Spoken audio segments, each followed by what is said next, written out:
Il était 23h42 à Paris. La seule lumière dans mon appartement provenait des écrans de mon bureau, au cœur de la Défense. J'étais plongée dans un Audi pour un client, traquant un écart de 4 000 €, quand mon téléphone personnel a vibré sur le bureau. Je l'ai ignoré. Puis il a vibré à nouveau. Et encore. Une série rapide, le signe habituel d'une urgence. Je l'ai retourné, m'attendant à un message de mon cabinet. Au lieu de ça, l'écran affichait une alerte à la fraude de ma banque. Mes yeux ont balayé la notification, essayant de comprendre les chiffres. Une seule transaction. En attente. 90 000 €. Lieu. Le Royal Palm. Île Maurice. Je suis restée figée. Mon cerveau, d'habitude si rapide à faire des liens, a calé. 90 000 €? Je n'avais pas mis les pieds à l'île Maurice depuis mes 10 ans. Je n'avais pas utilisé cette carte depuis 6 mois. C'était ma carte de secours. Une Platinum Business. Rangée dans le coffre-fort ignifugé chez mes parents pour plus de sécurité du moins. C'est ce que je pensais. Avant même que je puisse déverrouiller le téléphone, l'écran a changé. Appel entrant. Le timing était trop parfait pour être une coïncidence. J'ai décroché, mis le haut-parleur, mes mains suspendues au-dessus du clavier. « Allô, tu as reçu l'alerte ?» Sa voix n'était pas paniquée. Elle était joyeuse, essoufflée, presque euphorique. On entendait le bruit du vent et des vagues en arrière-plan. « On a vidé ta carte, Camille. » Jusqu'au dernier centime du plafond, je suis restée immobile. « De quoi tu parles ?»« Maurice » a-t-elle crié, et j'ai entendu mon père rire derrière elle. « On est à Grand-Bay, ma chérie. Première classe. Suite avec vue sur l'océan. On s'est dit qu'il était temps pour des vacances en famille. Comme tu es toujours débordée par le travail, on a pris la liberté de réserver pour toi. Enfin, pour nous. Vous avez volé ma carte. » Ma voix était monocorde. « Vous avez forcé mon coffre. Oh, arrête de faire ton cinéma. On n'a rien forcé du tout. On est tes parents. On a un droit de regard sur tes ressources. Tu nous cachais cet argent, Camille. 90 000 € de crédit, alors qu'on galère à payer le crédit de la maison. C'est ta punition, petite radine. Accumuler des richesses pendant que ta famille souffre. C'est dégoûtant. Vous avez dépensé 90 000 €, et on va savourer chaque seconde. » A-t-elle tranché, le ton se durcissant. « Ne t'avise pas d'annuler quoi que ce soit. On est déjà installé. Si tu nous affiches, si tu refuses ce paiement, je te jure, Camille, tu vas le regretter amèrement. On mérite ça. » J'ai regardé l'indicateur d'enregistrement sur mon écran. J'avais appuyé sur le bouton dès qu'elle avait commencé à parler. C'était instinctif. C'était l'experte comptable en moi. Documentant toujours le crime. « Ne le regrette pas plus tard, ai-je dit. » C'était un murmure. Mais dans le silence de mon salon, ça a résonné comme un coup de feu. Elle a ri. Un rire dur. Triomphant. La seule chose que je regrette, c'est de ne pas l'avoir fait plus tôt. Allez, bisous ma puce. Essaie de ne pas trop t'épuiser au boulot. Elle a raccroché. Je n'ai pas crié. Je n'ai pas jeté mon téléphone. Je n'ai pas pleuré. Les larmes sont pour ceux qui ont perdu quelque chose. Je n'avais encore rien perdu. Mais eux, si. J'ai ouvert mon ordinateur et je me suis connectée au portail de l'entreprise. J'ai ouvert le système de gestion des frais. J'ai trouvé la carte se terminant par 4092. Statut, active. Titulaire, Camille Lefebvre. Type de compte, responsabilité d'entreprise. J'ai déplacé le curseur sur l'onglet signaler perte ou vol. Je n'ai pas choisi perte. J'ai choisi vol. Ensuite, j'ai tapé dans le champ mes mots. Carte volée par des auteurs connus. Transaction non autorisée. Lancement du protocole de fraude. J'ai cliqué sur valider. Arrêtez de scroller une seconde. Laissez-moi un commentaire pour me dire d'où vous m'écoutez en ce moment. Je veux savoir qui est avec moi aujourd'hui, parce que ce qui va suivre n'est pas un simple conflit familial. C'est une enquête judiciaire. Je n'ai pas fermé l'ordinateur. Je suis restée là, dans le noir, écoutant le ronronnement du disque dur, regardant la petite icône qui tournait, signifiant que ma demande était en cours. Voler.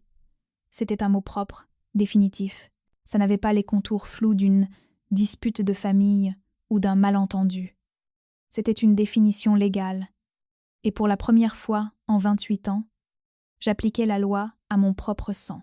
Vous vous demandez sûrement comment une experte comptable judiciaire, Quelqu'un qui traque les actifs cachés pour des multinationales a pu être assez stupide pour laisser une carte de crédit avec un plafond de 100 000 € chez ses parents. C'est une question légitime. Mais si vous la posez, c'est que vous n'avez probablement jamais été la fille parfaite. Vous n'avez jamais été le plan de retraite de vos parents. J'ai regardé autour de moi. Mon appartement était minimaliste, précis, froid. Tout ici, je l'avais gagné. Tout ce qu'il y avait dans leur maison, je l'avais payé. Ça a commencé quand j'avais 22 ans, juste après mon premier poste de junior. D'abord, c'était la facture d'électricité, puis l'assurance auto, puis des prêts pour couvrir leur crédit immobilier, parce que la licence d'agent immobilier de mon père avait encore été suspendue. Ils ne demandaient pas. Ils exigeaient. En psychologie, on appelle ça la chaîne invisible. C'est la façon dont on dresse une victime pour lui faire croire que son autonomie est en fait de l'égoïsme. Mes parents ont passé 20 ans à forger cette chaîne. Ils m'ont appris que ma stabilité était une insulte à leur galère. Si je m'achetais un beau costume pour le travail, j'oubliais d'où je venais. Si j'épargnais, je confisquais les ressources de la famille.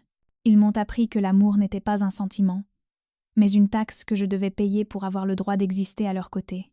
J'ai payé. J'ai payé parce que je pensais qu'en donnant assez, ils finiraient par être satisfaits. Qu'un jour, ils me regarderaient et verraient une fille, pas une ligne de crédit. Cette carte Platinum n'était pas un cadeau. C'était censé être un filet de sécurité. Il y a 6 mois, mon père m'a fait asseoir, les larmes aux yeux, pour me dire que ses problèmes cardiaques s'aggravaient. Il disait qu'il sautait des doses de médicaments parce que les restes à charge étaient trop élevés. Il m'a supplié pour une réserve, quelque chose qu'il ne pourrait utiliser qu'en cas d'urgence médicale vitale. Juste pour la pharmacie, Camille, avait-il dit en me serrant la main. Pour qu'on ne meure pas. Je leur ai donné la carte. Je l'ai mise dans le coffre de son bureau et je leur ai donné le code. Je leur ai dit que c'était pour des situations de vie ou de mort uniquement. J'ai regardé à nouveau l'alerte de fraude. Le Royal Palm. Maurice. 90 000 €. Ce n'était pas des médicaments. Ce n'était pas un problème cardiaque. C'était un palace 5 étoiles, des billets en première classe et un énorme honte en merde. Enrobé de sable tropical, il n'avait pas volé la carte par désespoir. Il l'avait volée parce qu'il s'estimait prioritaire sur la vie que j'avais bâtie. Ils ont regardé mon travail acharné et ont décidé que c'était leur héritage à dépenser de leur vivant. J'ai ouvert un nouveau tableur. Je l'ai nommé « Le Grand Livre ». Cette fois, mes mains ne tremblaient pas. Une clarté froide et étrange m'envahissait. La chaîne invisible venait de rompre. Ils pensaient me punir en vidant le compte. Ils ne réalisaient pas qu'ils venaient de me libérer. Parce qu'une fois qu'on vole une banque, la banque arrête de négocier. La banque audite. Et j'allais mener l'audit le plus impitoyable de leur vie. J'ai sorti l'historique complet des transactions. En expertise comptable, on dit souvent « Le gros chiffre, c'est le titre. Mais les petits chiffres, c'est l'histoire. » Les 90 000 €, c'était le titre. Le choc. Mais en remontant le relevé, l'histoire a commencé à apparaître. Ça n'avait pas commencé aujourd'hui. Ça avait commencé il y a 3 semaines. Il y avait un débit de 5 € dans une station-service près de chez eux. Un test. Ils vérifiaient si la carte était active. Puis, 2 jours plus tard, un achat de bagages, pas n'importe lesquels. 12 000 €. J'ai regardé la date. C'était le jour où j'avais appelé ma mère pour lui annoncer ma promotion. Je me suis souvenu de son soupir au téléphone, me disant à quel point elle était fatiguée, que la maison tombait en ruine, qu'il ne pouvait pas s'offrir de vacances cette année. Pendant qu'elle me culpabilisait, elle préparait déjà des valises de luxe achetées avec mon argent. Puis les vols. Air France. 3 billets aller-retour en première pour l'île Maurice. 15 000 € de plus. Ce n'était pas un crime passionnel. Ce n'était pas l'acte désespéré de parents à bout de souffle. C'était un braquage. Froid, calculé, prémédité. J'ai ouvert Instagram. Je ne suivais plus ma sœur. Chloé, son fil, n'était que des photos filtrées d'un style de vie qu'elle ne pouvait pas s'offrir et de citations passives-agressives sur les jaloux. Mais son profil était public. Et c'était là. La chronologie du vol, documentée en haute définition. En haut du fil, une vidéo au salon Air France de Roissy. Chloé, maman et papa, trinquant avec des coupes de champagne. Ils avaient l'air radieux. Ils avaient l'air riches. La légende. Enfin, La vie que je mérite. Famille des d'abord bénie. J'ai scrollé. Une photo de mon père dans son siège de première, tenant le menu. Un selfie de ma mère, montrant un bracelet en diamant que je n'avais même pas encore vu sur le relevé. J'ai eu une vague de nausées. Pas à cause de l'argent, mais à cause de leur mentalité. Pour eux, je n'étais pas une personne. J'étais un actif financier. Ils pensaient que parce qu'ils m'avaient élevé, nourri et logé pendant 10 à 7 ans, ils possédaient des actions sur mon existence. Mon succès n'était pas le mien. C'était un dividende qu'ils pouvaient encaisser quand bon leur semblait. J'ai cliqué sur la story la plus récente, postée il y a 20 minutes. C'était une vidéo de 3 entrant dans le hall du Royal Palm. La vue était à couper le souffle. « On l'a fait », criait Chloé face caméra. « Le paradis. Bébé. » Ma mère est apparue dans le cadre, tout sourire. Et c'est la maison qui régale. Ils n'avaient aucune idée de ce qui les attendait. Ils pensaient avoir réussi le crime parfait, parce qu'ils me croyaient trop faible pour les arrêter. Ils misaient sur ma culpabilité, sur le fait que j'avais toujours été celle qui réparait tout, celle qui nettoyait les dégâts en silence pour préserver l'honneur de la famille. Mais ils ont oublié une chose. Je ne répare plus les problèmes. Je les traite à la source. J'ai regardé l'heure de la transaction de l'hôtel. C'était encore en attente. Ça veut dire que l'hôtel avait fait la préautorisation, mais que le règlement final n'était pas encore passé. J'ai repris mon téléphone et j'ai appelé le numéro au dos de mon autre carte, celle que je garde vraiment dans mon portefeuille. Pas pour appeler la banque, mais pour appeler le service conciergerie. Je voulais savoir exactement ce qui se passe quand une autorisation de 90 000 € est révoquée en plein séjour. Le piège était tendu. Le contre-coup est arrivé exactement 4 heures plus tard. À l'île Maurice, le soleil venait de se coucher. L'heure du dîner. J'étais assise dans mon salon, un verre d'eau sur la table, mon téléphone posé devant moi. Il a commencé à vibrer. D'abord, un SMS de la banque confirmant que la carte était désactivée. Puis, silence pendant 12 minutes. J'imaginais parfaitement la scène. Le serveur apportant l'addition, mon père tendant la lourde carte Platinum, avec ce geste arrogant qu'il utilisait autrefois, pour conclure ses ventes immobilières dans les années 90. Le serveur s'éloignant, le serveur revenant, chuchotant, se penchant. L'humiliation. Mon téléphone s'est éclairé. Maman, je n'ai pas répondu. J'ai laissé passer. Puis papa, puis Chloé. Le téléphone dansait sur la table, vibrant avec rage, une manifestation physique de leur fureur. Je le regardais avec le même détachement que j'utilise pour visionner les vidéos de surveillance de suspects de détournement de fonds.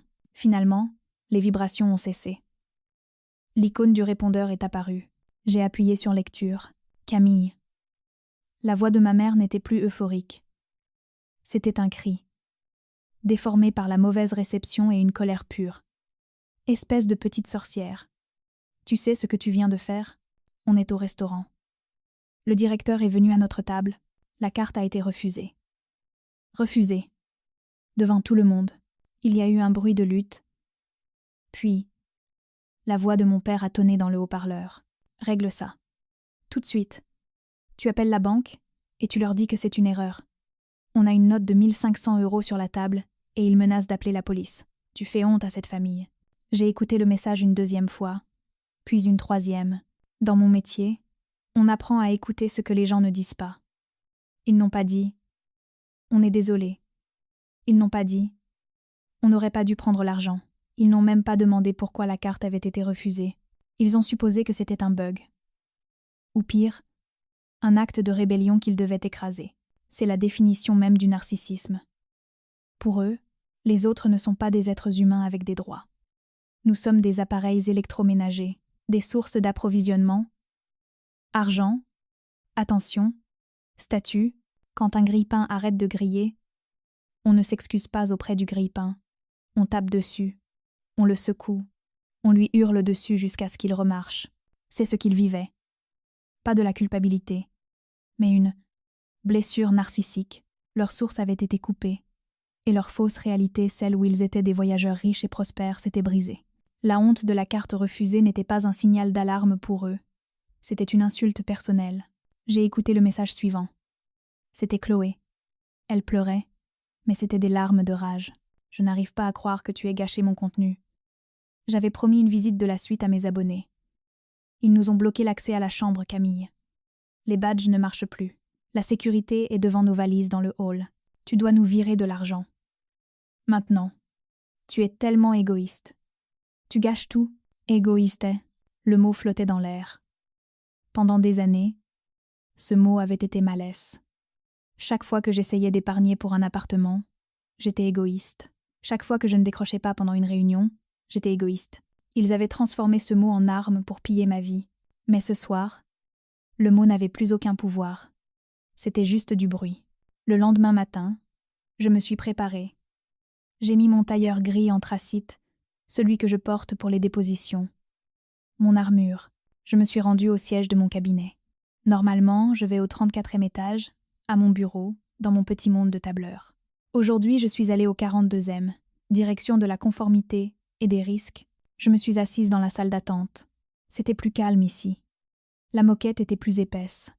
L'air sentait le cirage et les dossiers coûteux. Quand l'assistante a appelé mon nom, elle ne souriait pas. « Monsieur Dupont vous attend ». Marc-André Dupont était le directeur de la conformité. Un homme qui ne gérait pas les sentiments, mais les responsabilités juridiques. Je me suis assise face à son bureau en acajou.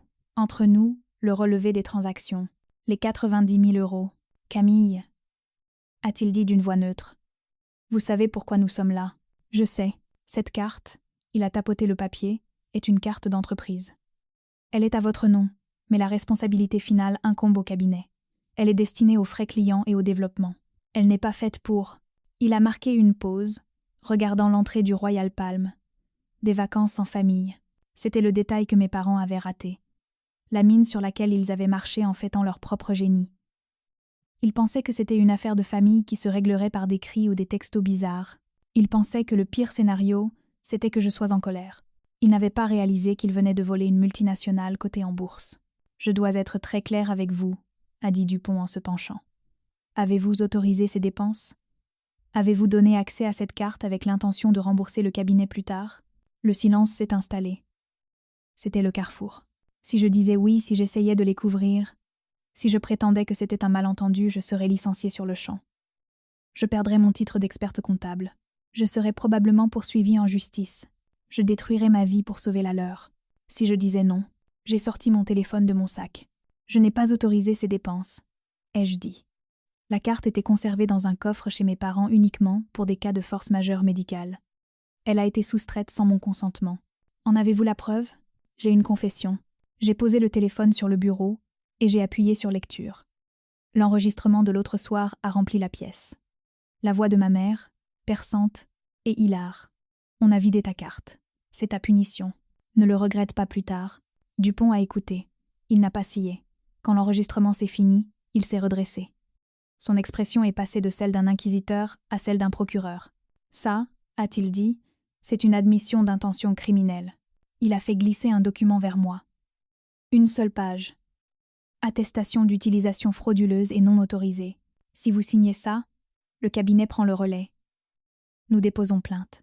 Vu le montant 90 000 € et le fait que les fonds ont été utilisés à l'étranger, cela devient une affaire pénale majeure.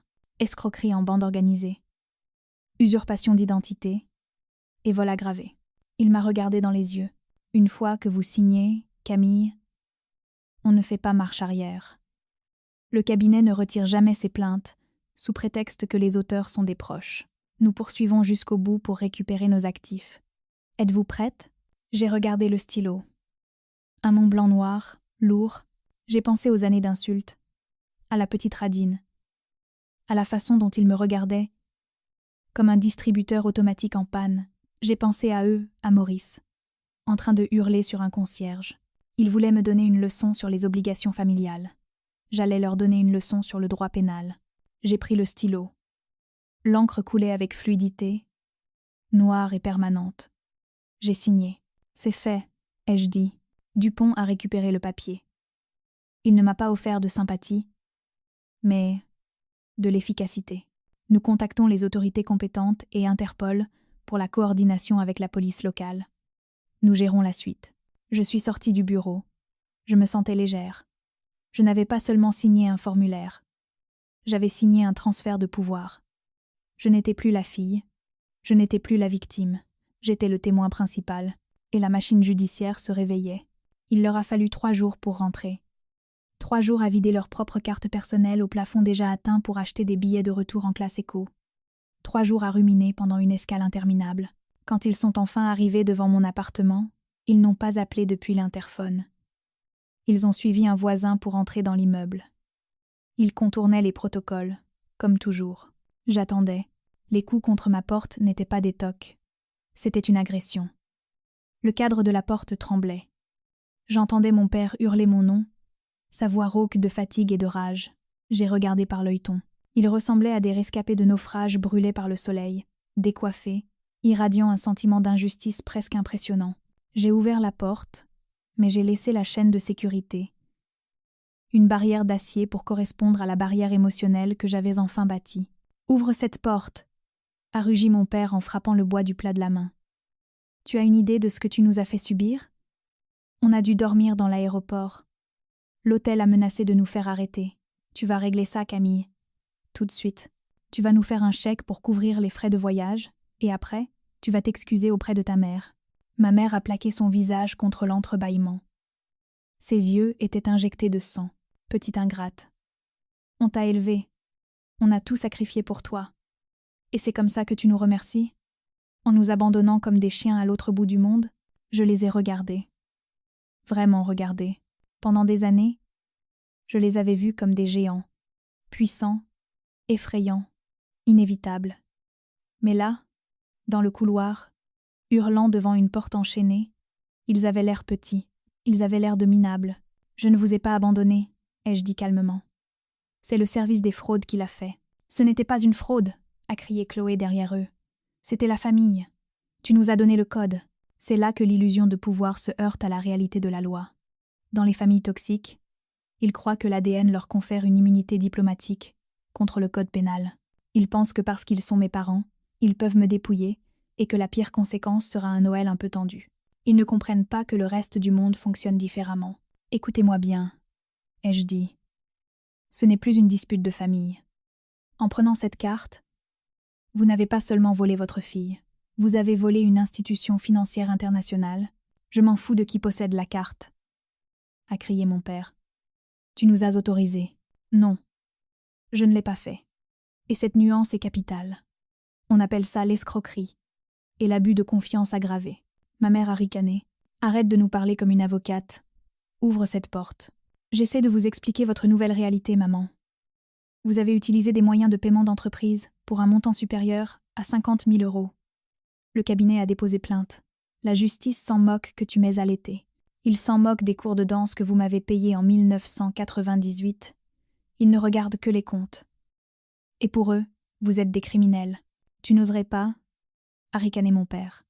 Tu essaies de nous faire peur. Ouvre cette porte, Camille. On rentre et on règle ça. Ils pensaient encore être les chefs. Ils pensaient entrer dans mon sanctuaire pour me punir. J'ai regardé la chaîne. Je pourrais les laisser dehors. Je pourrais les laisser hurler jusqu'à ce que les voisins appellent la police pour tapage nocturne. Mais ce ne serait qu'une contravention. Pour obtenir une justice réelle, définitive. D'accord, ai-je dit. Vous voulez régler ça ? Entrez. J'ai fait glisser la chaîne. Le clic du métal a résonné, comme le percuteur d'une arme qu'on arme. J'ai ouvert la porte en grand. Mon père est entré en trombe. Le torse bombé, prêt à dominer la pièce. Ma mère a suivi, lançant déjà une nouvelle tirade. Chloé fermait la marche, les yeux rivés sur son téléphone. Ils ont marché vers le salon, prêts pour la guerre. Ils n'ont pas remarqué que la pièce était anormalement froide. Ils n'ont pas remarqué l'homme en costume sombre près de la fenêtre. Ils n'ont pas remarqué les 2 officiers de police dans l'encadrement de la cuisine. Ils pensaient arriver pour une dispute. Ils arrivaient pour une mise en examen. Le silence est tombé. Un silence lourd, étouffant. Ma mère s'est arrêtée en milieu de phrase. Sa bouche est restée ouverte, ses yeux faisant la navette entre l'homme à la fenêtre et les policiers. Les officiers ont avancé. Monsieur Jean-Pierre Lefebvre ? Madame Isabelle Lefebvre ? A demandé le premier officier en sortant son badge. Police judiciaire. Nous avons un mandat d'amener pour vol aggravé, escroquerie et usurpation d'identité. Le torse de mon père s'est dégonflé d'un coup. Toute son arrogance a disparu. laissant place à un petit homme effrayé dans une chemise hawaïenne froissée. « Arrêtez ? Non. Non. C'est une erreur. Camille. » Il s'est tourné vers moi, les yeux suppliants. « Dis-leur. Dis-leur que c'est une erreur. Dis-leur que tu nous as donné la carte. » Je suis restée près de la porte, ma main encore sur la serrure. « Je ne peux pas mentir à la police, papa, » ai-je dit d'une voix stable. On était parents. A hurlé ma mère, en se jetant vers moi, avant qu'un policier ne lui barre la route. Petite traîtresse. On t'a tout donné.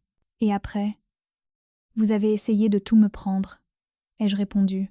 Les policiers ont agi, les mains derrière le dos. S'il vous plaît, le bruit des menottes qui se referment est très particulier. C'est mécanique, définitif. Clic, clic. Mon père a commencé à sangloter des bruits laids, terrifié. Ma mère hurlait encore, listant tout ce qu'elle m'avait acheté depuis ma naissance, essayant de me facturer mon existence une dernière fois. Chloé était prostrée dans un coin, son téléphone baissé, le visage livide. Elle n'était pas arrêtée, pas encore, mais elle savait que son train de vie était fini. Les voyages d'influenceuse, le champagne gratuit, l'illusion, tout s'arrêtait ici. Alors qu'on emmenait mes parents, mon père s'est arrêté. Il m'a regardé par-dessus son épaule. « Tu vas le regretter, Camille. Tu mourras seule. Tu n'as plus de famille. » J'ai soutenu son regard sans ciller. « Je vous avais dit de ne pas le regretter plus tard, » ai-je répondu. On y est, au plus tard. La porte s'est refermée.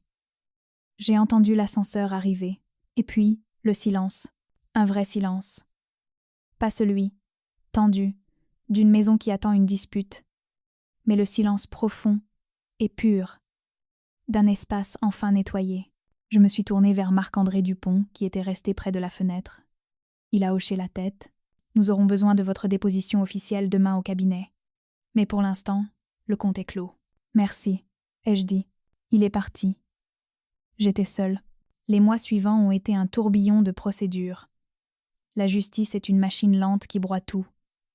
Mes parents ont plaidé coupable pour éviter une peine trop lourde. Ils ont écopé de 10 à 8 mois de prison ferme, suivis de 3 ans de mise à l'épreuve.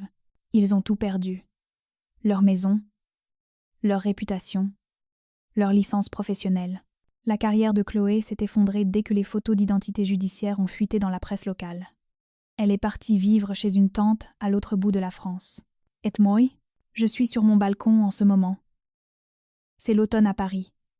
Le vent est frais, mais mon café est chaud. J'ai vérifié mon compte bancaire ce matin. Le solde est exactement ce qu'il doit être. Chaque euro m'appartient. Il n'y a plus de retrait suspect. Plus d'angoisse quand le téléphone sonne. J'ai supprimé leur numéro hier. Je ne les ai pas bloqués. Je les ai supprimés.